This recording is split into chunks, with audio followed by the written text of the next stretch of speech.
Good evening, all. Welcome to the High Performance Entrepreneurship Series. These sessions are brought to you by Chumawak. Chumawak is a community that aims to impact 100 million entrepreneurs around the world. I would like to thank all the volunteers who are making this happen, and I would like to thank each one of them with which we are able to go forward. As we always tell, dream big, aim high, start small.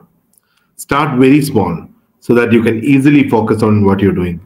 Start very small so that you can easily build a discipline around what you're doing. Start very small so that you can easily master what you're doing. Once you do these three things, you can see yourself as a scalable startup. That is when your journey of a high performance entrepreneur starts. We are here to help you in this journey. If you are an entrepreneur and want to be a part of Chumawak, you can contact Amin.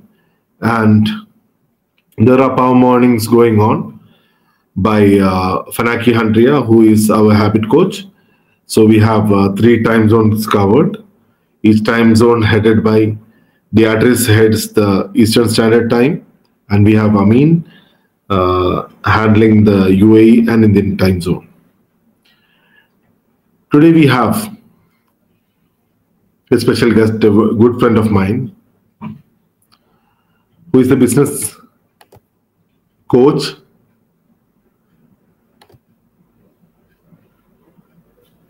and next to take this meeting forward. I have a person who I met a month back. Very energetic, very focused, and she wants to be the next unicorn. And she is now my habit coach also. A powerful lady with a great voice. Fanaki Handria. Fanaki, the stage is yours. Thank you so much, Kabir, for organizing every day for 100 days such wonderful session where we have to meet and network with a lot of people, but learn about business strategy at the same time. And so thank you so much for the opportunity, and welcome everyone. Welcome to all the attendees, all the listeners to our 78 days. Today we have the topic of today is how can co-founder leadership drive effective partnership? Well, today we have the honor of hosting this distinguished speaker. His name is Amin Hassan, an Exeter University alumnus and with 20 plus years of consulting and serve clients in all GCC countries with more than 150 plus engagements. So our topic is very significant in the business landscape nowadays, and without further ado, let's welcome our speaker, Amin Hassan. The stage is yours. Good evening, everybody. Thank you, Fanaki, for the amazing introduction. Today, my topic is about co-founders and how to have an effective co-founder relationship in your business. Co-founder, or what we commonly call as partners in business, is a very important aspect in modern business, especially in a world where every day things are changing, rules are changing, business models are changing. The skill of an entrepreneur by himself is no longer always viable for a business. Business needs the help and assistance of other like-minded people to be part of it, to enable it to happen. And as a result, co-founder partnerships are something that we are quite familiar with in the business world. Most probably, if any one of you are entrepreneurs, you must already be having a co-founder in your business.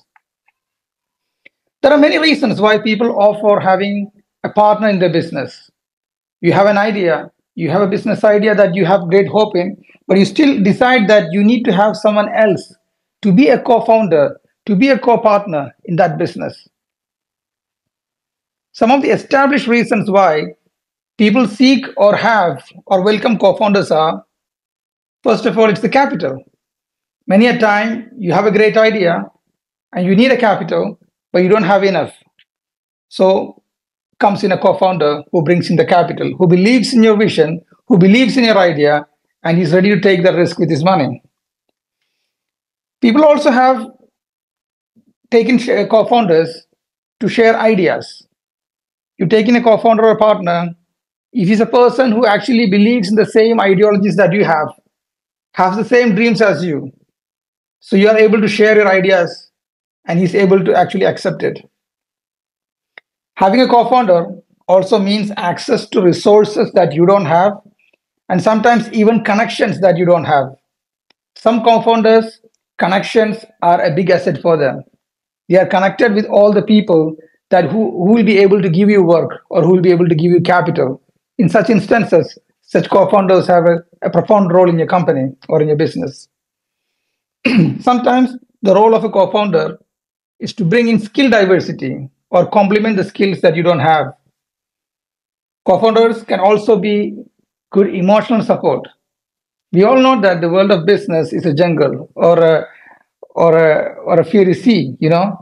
There is always ups and downs, and in such ups and downs, to have a co-founder who emotionally understands the kind of problems that you're together facing is a big support. Having a good co-founder is actually an essential element of taking right decisions, because many a times when we take decisions alone, different types of biases can affect the quality of the decisions that we take. And if you have a co-founder who is really good at seeing things from the other angle, it will help you take the right decisions. Sometimes the role of a co-founder comes, or the benefit from a co-founder comes from the credibility that he brings to your business. Just because you have a great idea or you have a great product doesn't mean that you will be having the credibility to attract the customers or the investors or the financials or even sometimes even the government to give you certain allocation of land or something like that. So having a co-founder who has that credibility is also an asset to a business. Some co-founders are great at solving problems, and that can come as a big aid to your business. Needless to say that having a good co-founder will also increase your productivity, and it also helps in sharing your risk. But then again, all these are applicable to a co-founder who is having all these qualities or some of these qualities. But the thing is that, which is not our topic right now, but the truth is, many people are very careless when it comes to taking a partner to their business. Because when a partnership is like a marriage, and if you're not careful about what kind of co-founder you're bringing into your company, into your business, you're going to have a lot of problems, which is a no-brainer. But let us assume you got the right co-founder.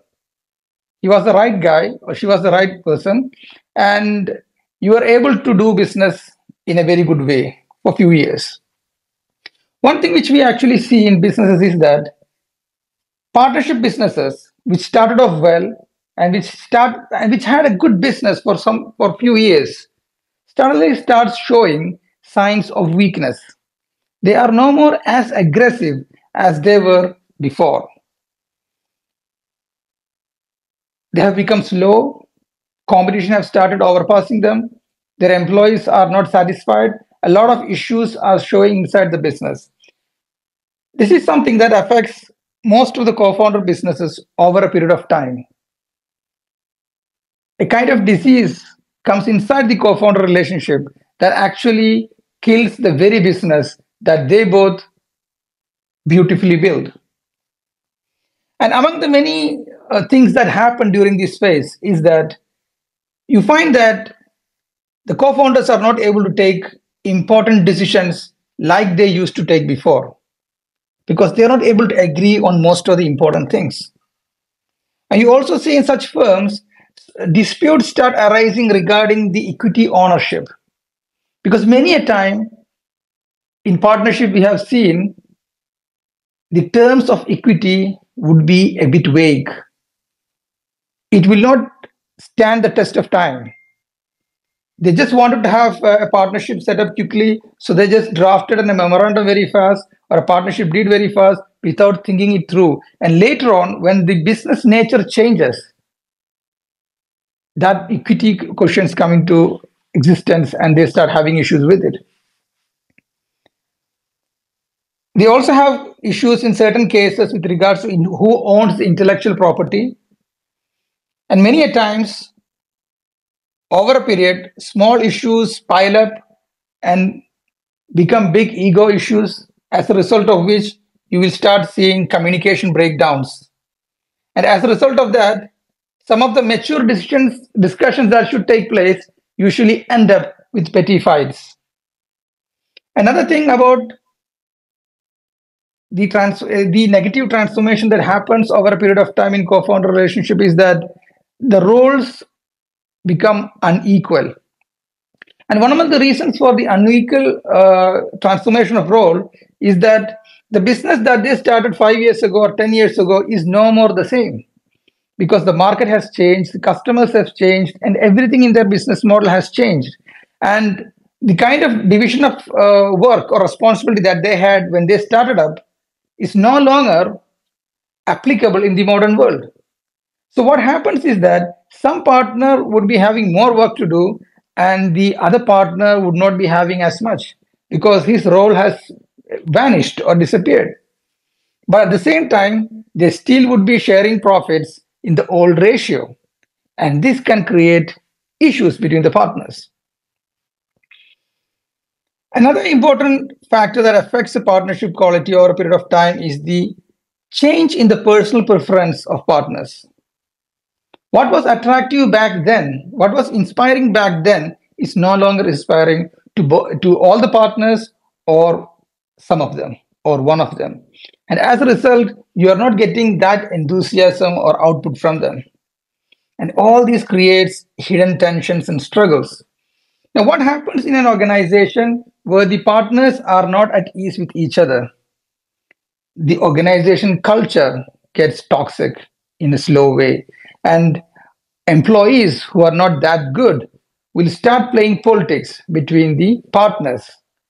Some trying to be a favorite of some partner and others resenting it. And as a result, the organization will start having internal political issues. Now, these situations get more complex when the family members of the partners join the business. It just gets more complicated. All these complications, all this transformation that happened externally, which the partnership firms, which the partners in the partnership firm were not able to evolve with time, results in the slowing down of the partnerships and eventually getting out of the market. So basically, what are the main reasons why this happens? The first and foremost reason is the lack of vision. To increase the sale, to make more profit, to increase the shops are actually not vision. These are aspirations that almost every entrepreneur has. A vision is something much more serious and concrete. It should be a unifying factor. It should be able to stand the test of time. And when a serious vision is lacking, the partners will start having different priorities.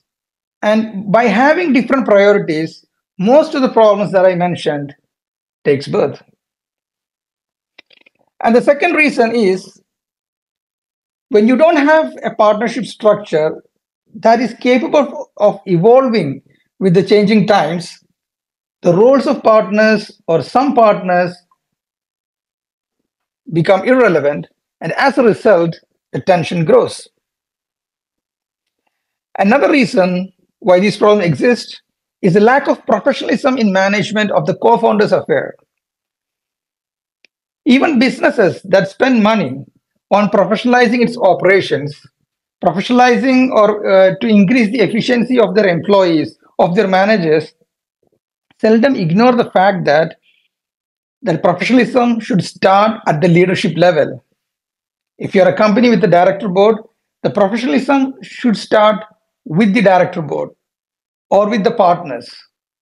Because with the head not being professional or systematic, you cannot really expect the whole organizations to have it. And this lack of professionalism in the dealings of the co-founders affair is another reason why many things go wrong.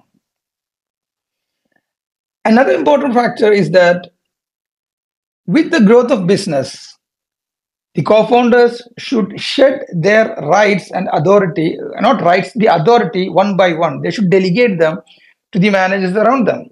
Because they should know that there will come a time when the skills that they had, the knowledge that they had, which made the business grow, will no longer be useful to the business. And holding on to the position of the decision maker or the final decision maker or the executive positions is actually going to make the business fail. And as the business grows, they should start delegating more and more and more authority to their managers, along with responsibility and all the checks and balances. And by the end, the partners should retire to the position of ownership instead of being at an executive position. Because that will be a time when their decisions or their incapabilities will not affect the business, and the young minds can actually lead the business with them benefiting from it. Another reason why partnerships have issues is communication. Usually, we see in such organizations that communication has broken down. The partners are not meeting as often as they used to, are not talking as often as they used to. They have started ignoring or shying away from sensitive topic, and this creates a lot of issues. And this can be very easily understood by the managers and employees in the organization. Many times partners feel that the issue that they have with each other, nobody knows about it, but it's just the opposite. When decisions get delayed, when decisions are not as effective as before, the employees in the company will realize that something is wrong. And that reflects very badly on the culture of the organization. And with regards to the entry of family members, most businesses take it in a very casual manner, a very natural process that after me, my son should come in, my daughter should come in. But very, very few businesses actually consider the fact that the entry of family members is not like the entry of any other employee into a business. It brings with it a lot of complications, which is not bad, but which has to be addressed, for which the business has to be prepared. And the person who's entering the business has to be groomed before entering into the business. It's a totally different topic, but just mentioning it here, it's a major factor in many partnerships. So how do we resolve this issue? How can we actually bring about a change in such an organization that is actually having, which is in that stage right now? Well, what I suggest is that the first thing before we solve any problem is to understand what is the root cause of the problem in any specific partnership business. Because the issues of all partnership businesses may not be the same. It could be, the root cause could be totally different. So I suggest that the first thing that we should do is to have a leadership audit. Just like we have the financial audit, which actually audits the financial statements, the financial transactions of a company to identify if everything is in order, to identify if there's something gone wrong. The same way, we have to do a leadership audit on the people who are leading the organization, which includes the partners and which also includes the senior people reporting to them. Because many a times, what the partners do not see, they must have seen. And we get a lot of information from doing an audit on the leadership. It actually exposes the core issues, the root causes of many problems, which could have been, which is where the problem is big, but the reason could be something very small. It also brings out the strength and weaknesses of each leader, which will help us actually understand better how the problem has to be solved. And the second step should be to have a new vision, a vision that both the partners agree to and for which they are ready to work together again. This brings a new inspiration, this brings in new energy, and this brings in a new reason to work together. And the third thing that they have to do is to develop or draft a co founder governance agreement. And that would be a document which details how the co founders or the partners in the business should act inside the business, setting protocols of communication, responsibility, accountability, so that co founders are also coming under a purview of management between themselves. And this will be a very useful tool when the business partners are having any issues or when they're having any disputes, because they can go back to the governance and settle their affairs based on the structure that was defined in that governance. Now, the fourth part is to rework on the business model. Now, you might wonder, why should we work on a business model when the partners are having an issue? Many often, the partners come into an issue when their business model stops working as effectively. Because when your business is not making that kind of a profit like before, or your business is not having that old traction, some partners start to take a break. They start to have that, we should not be spending too much time on this thing kind of feelings. So the business model has to be revisited, and it has to be made relevant and competitive for the times, so that it matches the kind of vision, renewed vision that they have. And then, based on the new business model and to achieve the vision, sometimes the organization structure itself has to be changed. It all depends on the nature of the business and the nature of crisis that they have. But in some big organizations, a restructuring of the organization hierarchy might be required. And this actually helps or is required to actually delegate more to the right people and free more space from the co founders. And once the restructuring is done, then the next step would be to implement a good SOP or standard operating procedures for the conduct of the business.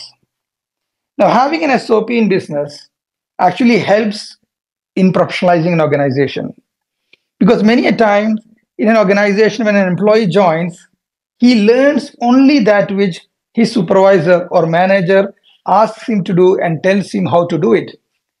Now, if the manager was not doing it right, it will be continued from one employee to the another. So having an SOP is an assurance to the owners who are actually delegating their powers to others that it is in good system, that they are actually delegating it out. And having an audit system to actually ensure that the employees are adhering to the SOP will actually give assurance to the co-founders as they let go of their executive duties. And lastly, if the family is to join the business, the co-founders have to make proper planning for the entry of the family, and that's a big topic on its own, which involves family governance, family trust, family grooming, and stuff like that. So basically, this is how we resolve such issues in co-founders when its aggressiveness and its capacity is reduced. Thank you. Thank you so much. There's a wealth of knowledge that you shared today, Amin Hassan, and we are really grateful for that. Well, we learned about what are the benefits of having co-founders, what are the problems, but what causes that problem, and you give us solution on how to deal with the problem, which is very good. And for everyone who is listening to us today, we would like to ask you to raise your hand if you have any question or insights. From my side, I would like to ask you, Sir Amin Hassan, do you have an example of a successful co-founder business that you already saw or that maybe everyone will know? Can you share an example? Thank you. Well, specific names we cannot name because of confidentiality issues. But the general rule I would say is that any business that you find which has got partners and which is doing well is an indication that the things at the leadership is in order. But when you see a good company that used to be good, but now their product is not that good, their customer service is not that good, their response to the changes in the market is not that good, you can understand that something is not right at the head.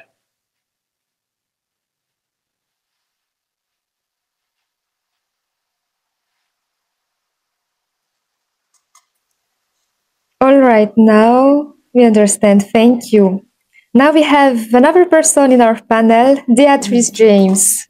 Welcome and share your insights or your question. Thank you very much, Farnaki, and thank you so much. The insight you shared was very, very helpful. Lots of good ways to work with having a partnership in your business. My question is for the leadership audit, what types of questions would you recommend asking leadership, and who in the organization, do the owners or partners conduct the audits? Do they source it out? Who will be responsible? Thank you, Beatrice. It's a very good question. It is most ideal to actually engage a third party to actually do the leadership audit, because organizations usually have a lot of emotional issues inside, especially ego, power strikes, and all. And as a result, who can interview the owners of the business from inside the organization? That's not going to lead into any genuine answers. People will not open up and people will not ask questions. So it's definitely beneficial. I would say definitely important that they engage a third party consultants or experts to actually do that, so that the process goes without hindrance and there is limited biases involved in the analysis. Regarding the questions that should be asked, it very much depends on the nature of the business and the nature of crisis they are facing. So basically, you can't have one side that fits all kind of leadership audits, because in a typical engagement, what happens is that the client would be mentioning the problem that he's facing, and it is based on those initial problems that he has stated that the whole audit questions will be drafted. But in general speaking, the questions will revolve around their the audit will be conducted on a personal level, so that it won't be in groups. Because the thing about having it in groups is that some people will dominate others, so you won't be getting the right answers. So it will be a personal session on one-on-one with each other, and in those sessions, we will be basically asking questions about what problems do they see in the business, what expectations do they have in the business, what is the future that they see. So we basically try to understand the problem from each person's perspective and solutions from each person's perspective, and the kind of future that they see for the business, they see for the industry, and that is the kind of opinion that they have about other persons, the strengths that they see in others, the weakness that they see in others, the potential that they see in others. So these kind of questions will actually help us understand about others as well as this person. So it's like cross verification. So if we have 5 people and I'm asking you what you think about others, and I'm asking others what they think about you, and so I get a 360-degree kind of an idea about like who you are from the answers that you give and the answers that was given about you. So this is how we actually analyze, collect data in the leadership audit. Oh, great. That's good insights. Thank you. The other part of that is, how often would you suggest? Is it annual audit for the leadership audit, or is it like, what is too much? How when in an organization people get, okay, not this again, and they get too, they start forming opinions around it. That's another good question. Okay, leadership audit is not like a financial audit in that perspective, because financial audit you have to do at periodic intervals, But leadership audit is something that you need to do only when you have an issue. Okay. Mm-hmm. Okay. Yes. So that's good. So that leads to the next question. And you mentioned reworking the business model. Is that only when you have issues or feel that, what things give you clues that it's not working and that you need to make changes? Is it sales? Is it culture for reworking your business model? Or is it just something you should do just to do a sanity check on your business? How's that? Well, it's a business model is a very interesting topic.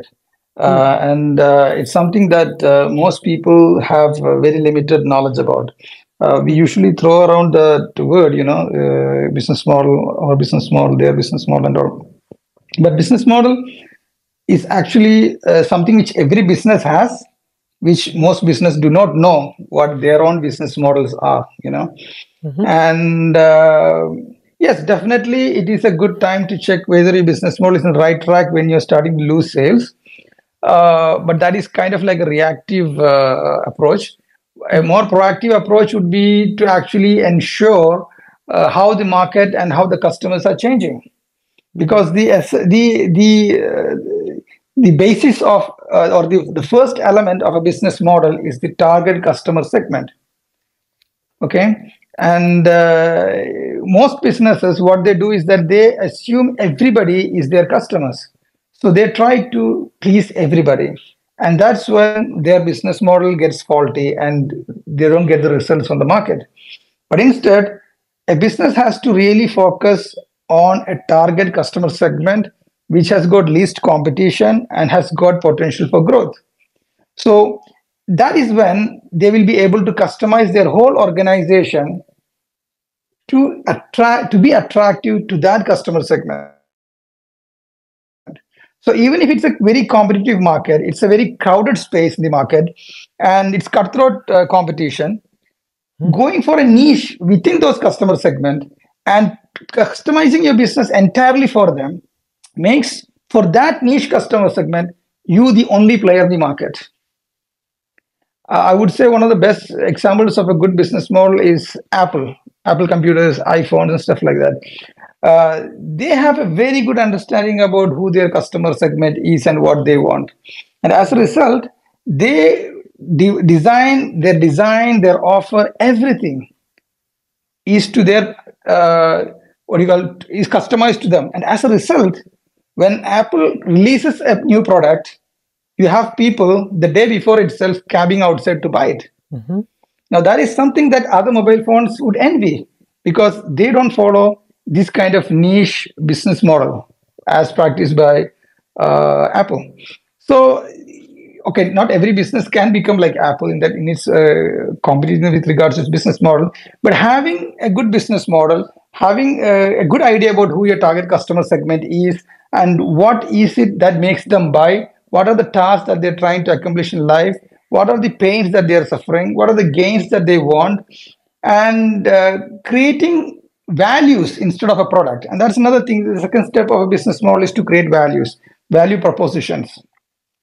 Instead of selling a product, you should sell value to the customer, because he's actually buying this product to solve a need that he has, a problem that he has, or to gain something out of it. So understanding that, if you're trying to add that value, you're actually building an ecosystem around him, so that if he comes to believe that you are actually serving him in that aspect, you can actually cross sell many things to him, because you're not actually selling him something, you're solving his problem. And when you're solving his problem, you could sell more and more things to him, which actually complements. Mm-hmm. Very, very enlightening. Yes, thank you so much. It answered the question so well. Thank you. Over to you. Thank you so much, Beatrice, for your question. It was very insightful, as it gives another perspective, and the answer was another very insightful conversation.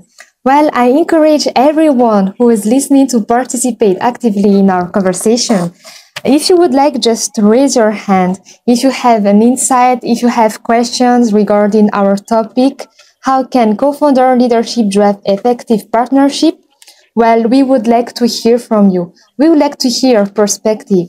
Or maybe you want to share your experience as being a partner or being a co-founder in a company. And so just raise your hand to our listeners. We have Rashid Ibrahim, we have Mohamed Akhil, hello, welcome.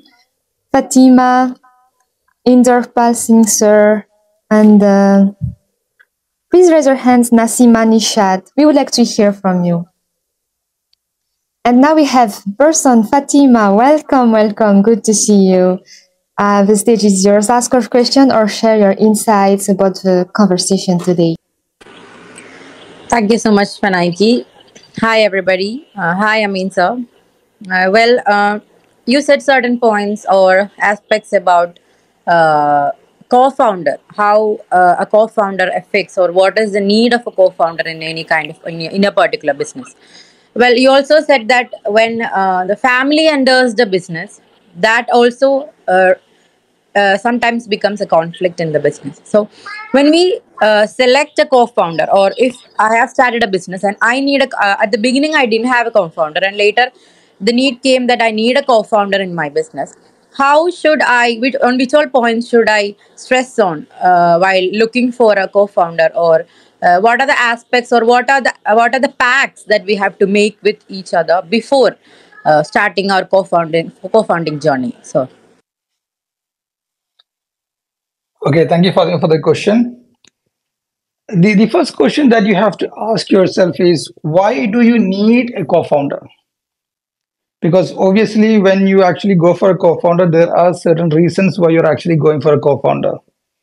For example, it could be for capital, or it could be to support you in your business, or it could be to actually take you to a new market, or it could be to actually increase your credibility, whatever. So the first thing that you have to see is that, why do you need a co-founder? Because you have to be very careful when you decide why that why the what that why is. Because if you're careless about that, what happens is that when a co-founder comes in, you're actually diluting your shares, you're diluting your ownership, and the last thing that you want is, after some time, thinking, oh, I just wasted few shares of mine, because the kind of value that I expected from this person is no longer needed. That kind of desperation can actually create crisis of its own. So the first thing that you have to decide is, why do you need a co-founder, and is it really essential that I need a co-founder for that? Okay. There are instances when people actually take employees as co-founders because they feel that this guy is a good employee, he's a good cook, or he's a good accountant, or whatever, and if he goes, my business will be in a problem, so let me make him a partner. This is a very wrong strategy, because the thing is that the skill of a person in a business will change over time for two reasons. The first reason is that the skill of the very person will change because as he ages, one thing. And second thing is that the market might make certain skills obsolete after some time. And third thing is that the assumption that the person will be motivated and inspired if given a share is that it need not necessarily be so. There are instances where an employee is given a share, and later on, the moment he gets a share, he becomes an owner of the business. And when he becomes an owner of the business, you cannot boss him around. You cannot tell him what to do because he's an owner. He can come at whatever time he wants to come. He can do whatever he wants because he is one of the owners now, right? So what you why the reason why he was given the ownership just backfired. So it is very important for you to know first why you need a co-founder. What is the real reason? Is there a way we can substitute it? Is there a reason where we can actually hire someone to actually do that job? That is the first thing that you have to see. And if you're convinced that that person, that kind of a role is necessary, then you go for it. And in that case, the other points that you have to look for, you should look for someone who is disciplined and who is ethical and who is consistent. And he should also have the same dream as you, because if that person does not have the same vision as you, or his vision is short sighted, you're going to have problems in the future. Now, that is another common problem that we see. Two people joining a business to start a business, and one person has got a long term plan. Let us say, for example, he wants to start a new branch. Let us say another 10 years, he wants to start 10 branches. Now, what does starting a new branch mean? It means you have to use the profit that you got to actually reinvest, assuming that you're not getting an investor for each of your shops. Now, what that means is that every time you make a profit, a good percentage of that goes into the investment of new branches. Now, a partner who does not have that kind of a thinking will object to it. He will say, why should we keep on adding new shops? I cannot withdraw my profit. Or suppose each shop takes, let's say, 1 year to break even, which means every profit that you make in profitable units, you are spending it on the new unit because it is making loss for a period of 1 year. And by the time 1 year is over, you are starting another one because your vision is to grow. And his vision is to withdraw more money so that he can spend it on something else. So if you have a partner with whom you cannot agree on the how your capital is going to be utilized, how you're going to grow, it will be a problem. Now, this might sound like a common sense, but the thing is that many people, when they when they start businesses as partnerships, they never talk about these things. They never document it. And as a result, when they start making profit, when they start making revenues, dispute starts. And it is a big issue because if you are a person who really wants to grow and the other person doesn't want to grow, that's a disaster in their partnership. I hope I answered your question. Yes, sir, you are absolutely on point. Thank you so much. Well, it is really amazing, or actually, I'm amazed to know that partners doesn't even document or make a pact before they become. I mean, start the journey of this co-founding thing, and now it is really a lesson for us, or it is really a notable point to make a pact or document everything that we are ahead of time, what we are going to do it in the future. Thank you so much, sir. One more thing to add with regards to what you mentioned about the pact is that another funny thing is that many people feel it will offend the other person if we put everything in paper, because like we are starting a new partnership, you have decided to invest x amount, and you really need that kind of capital to come into the business, and you are not most people are not ready to actually include sensitive clauses like exit clause, like when there is a dispute clause, or how do we all those kind of sensitive areas, which are very important for the business to go ahead and continue.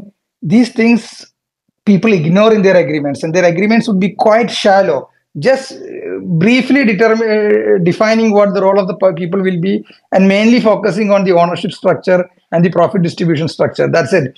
They won't be going into any details, and when you ask why you didn't go to that details, they would say, well, it didn't look good. If I say things like that, he will feel that I don't trust him, or he will feel that offended. So, we just didn't mention them. And these are going to come up later on. So thank you for adding that point as well. Thank you. Thank you, sir. And one thing I've heard from one of the businessmen I know closer is that he always says business is business and relationships are relationship. Both are two different things. Well, making your statement clear, making your point clear, even if you are starting a business with your close friends or best friends or family, separating business and relationships is an important thing while starting a co-founding journey with your partner. Well, that is one of the biggest lessons I have learned from a great businessman I know. Thank you so much, everybody. Back to you, Fanaiki. Thank you so much, Fatima. And your question just provided us with deeper insights. Thank you. And we have another person in our panel. He is the co-founder of Mr. FE, and his name is Amin as well. Amin, do you have a question, or would you like to share some insights about the topic? Yeah, I would like to ask some questions. I mean, sir, you have so many experience in this co-founder journey, right? So, can you share the most common mistakes that co-founders do and most common problems they face. Can you share the solution as well? Well, the most common problems are the ones that I actually mentioned itself. The first one would be what I just recently mentioned: you having an agreement which does not cover any important points. That's a major problem that I find in most partnerships that have issues. And the second biggest problem is the lack of vision or vision conflict, where you have two partners with two different visions, or one partner having no vision at all, and this creating immense growth issues for businesses. And the third problem which most partnerships have is they don't have a system of management at the leadership level. At the leadership level is as it comes, as it goes. The owner can come at any time, decide anything, anytime. No process, no meetings, no board. It's totally unstructured at the top. But at the manager level and all, they try to have a structure. But then it doesn't hold up. You see, when you go to some organizations, the moment you enter that shop, or when the moment you enter that office, you know from the feel that you get, the vibe that you get, that the organization has got a real leadership or not. The moment you enter a business, the moment you talk to the first employee that you see, the moment you sit in the lobby or you visit their showroom, it really tells you whether that organization has a good leadership or not. That is how infectious it is when the leadership is not professional at that level. And these are the these are the main reasons that causes all other problems in the partnership business. Thank you for this wonderful insights. And yeah, back to you, Fanaki. Thank you, Amin, for your question, and thank you for answering. It's on point. And as you said, most of business doesn't really care about the agreement, as it may offend. As you said, I saw businesses that I can't pronounce here, but didn't have agreement, and when the problem came, they don't know how to resolve it because there is no written, like official document that says what should one another say between them.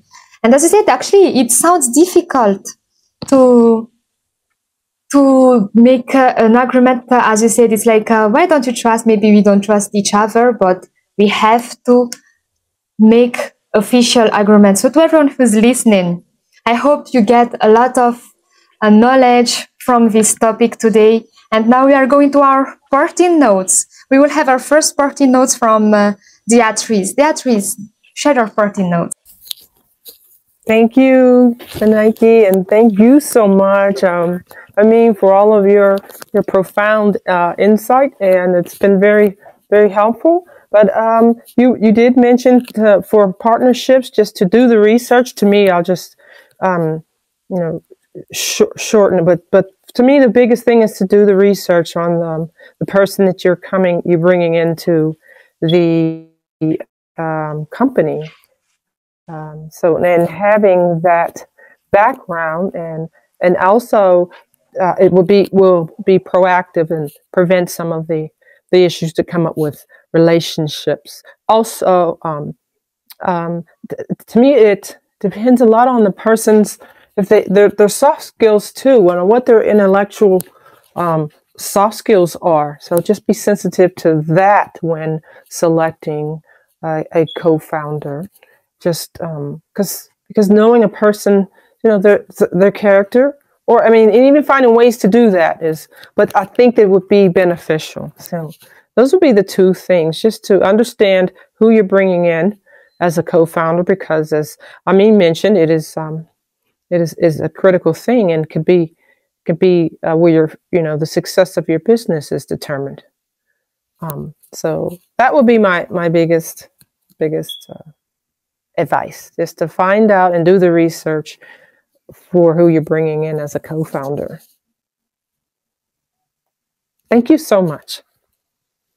Thank you, Beatrice. And before moving to the next parting notes, I would like to express my gratitude to everyone who take part in this session, to all who ask questions, to all the listeners, and especially to the speaker. Thank you so much, Amin Hassan, for sharing your valuable knowledge, your experience.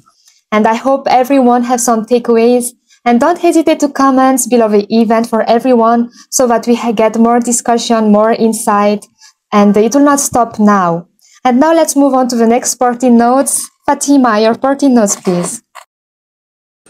Well, thank you for Nike for that. And one of the great aspects in this world, were now which is run by money, I would say, is starting a business, and finding a co-founder is another thing. For if you want a co-founder in a business, and the aspects or the packs you have to set, or the rules that you have to set between the co-founders, or if you are a person who are doing a startup, setting the goals or setting the roles and titles, dividing the responsibilities, splitting up the equity, and all the things that are that needs for the running of the business, all the communication with your co-founders as well as the employees, all of the things, all of the each and nook and corner is important while starting a business, because the success of the business should be the main aim or goal of everybody who is involved in a certain business. Well,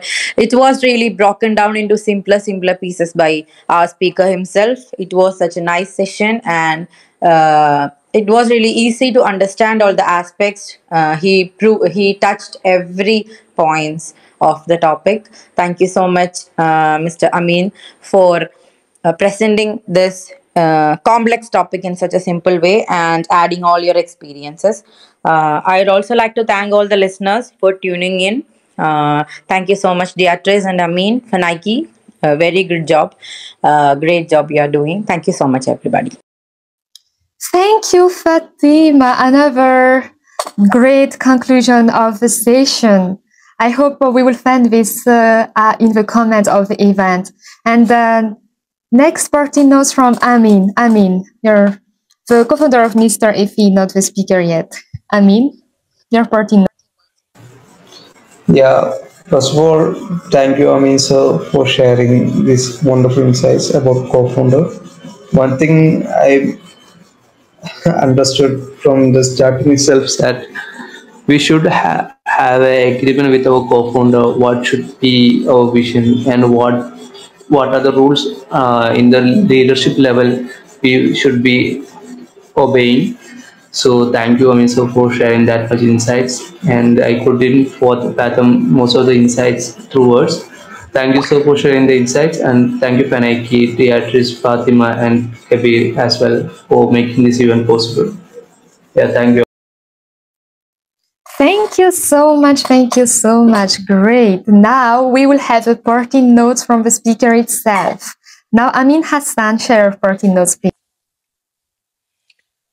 First of all, I would like to thank Feineke for this hosting this event, and for asking me some amazing questions by Beatrice James, Fatima Nasreen, and Amin.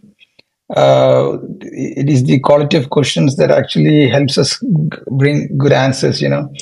And yeah, my parting note would be um, partnerships and co-founders are very essential in business, but you should not take them in a very light manner. You should include them in your business plans only if they are essential. And if they are essential, you should take all kind of precautions to ensuring that you're bringing in the right person for the right reason at the right time, and um, and keep the agreements in order so that it's not fixed and rigid, so that it becomes obsolete with time, but a document that will evolve with time and which will give you the flexibility to actually grow your business, while at the same time ensure that the firm runs in a very professional manner for many decades to come. Thank you. Thank you so much again, and thank you for speaking at this event. Now, back to you, Kabir. Thank you. Thank you, Fanaki, for the Great session, and thank you, Amin, for that very insightful knowledge about co-founders. I've been an entrepreneur for 20 plus years, and one thing I would like to stress upon from today's thing or throughout the journey is the error we all make while we select the co-founders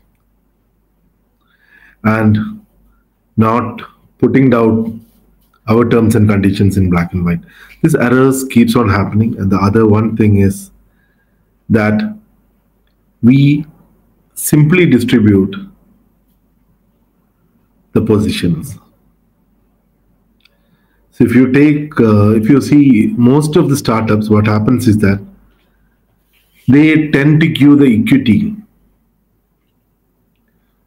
for job, and that is a normal error which I have seen. And whenever I see any startup, so you see any startup, they'll have a set of co-founders. The only thing is that the founder or the person who had the dream would be planning or would be assuming that giving the share, they'll be working for them. And this is one error which is very common. And thanks, Amin, for highlighting that. And if you don't, if you fell in that, you can't come out of it. And the solution is exactly what Amin told. That is, if it is a job, and if they are, if you can raise investment, pay them. If there is a job and you want that done, don't work on equity. So always have a long-term goal. If you have a startup, ideate that when you're going for your IPO, and understand that your this share is having that value. Don't simply spend it off by giving it to like anyone you feel that they'll work. It's not always everyone cannot see your dreams. So if you want someone to work, then make sure you take the best person in that industry. If you can hire, try to pay them. Else, whoever you can pay, whatever you have, take that person for that. Equity doesn't work. It works for 1 month, 2 months. After that, it stops working. Or else, it should be a person who started with you, who had the same passion with you. And you have to make sure that that person is going to be there, even the revenue is there or not, who is going to be with you till you both take that step of ending it up. So, co-founder is a very big deal which you have to work with. So, I would like to thank Amin for this wonderful session and for accepting our invitation and coming here. And hopefully, 22 more days, and I'm sure we'll have one more session with Amin. I'll have a discussion with Amin today. Amin, thanks a lot. Thank you, Kabir. So we are ending the session, and as we always say, dream big, aim high, start small. Start very small so that you can easily focus on what you're doing. Start very small so that you can easily build a discipline around what you're doing. Start very small so that you can easily master what you're doing. Once you do this thing, three things, you're ready to be a scalable startup.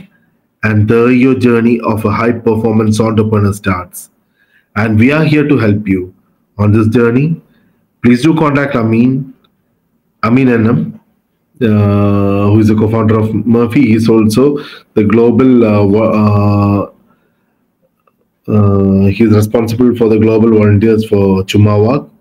Chumawak is the organization which, or the community which conducts the high performance entrepreneurship series. And we have daily power mornings that is to empower the entrepreneurs. It happens in 3 time zones: Indian time zone, UAE time zone, and EST, Eastern Standard Time Zone. Eastern Standard Time Zone is run by Diatris, and Dubai and India, you have it Amin. And mainly, this all be headed by our habit coach, Fanaki and Ria. And when you have in your journey as an entrepreneur, don't try doing everything by your own. It takes time. And that's why I have a habit coach. And that is one thing which I've studied the very hard way in all these years. And documenting, having, resolving around the co-founders is one of the toughest thing. And for co-founder effectiveness consulting and improving your business competitiveness, please do contact Amin. He is working on that niche, and that is one thing really which you need to smoothen yourself when you have a journey of your entrepreneurship. So, telling this, I'm a dreamer from this part of the world with lots of love. Signing off, PC Kabir. On the count of three, we are closing the room. Every speakers can tell about three, two, one. Bye bye, all. Bye, everyone. Bye, everyone.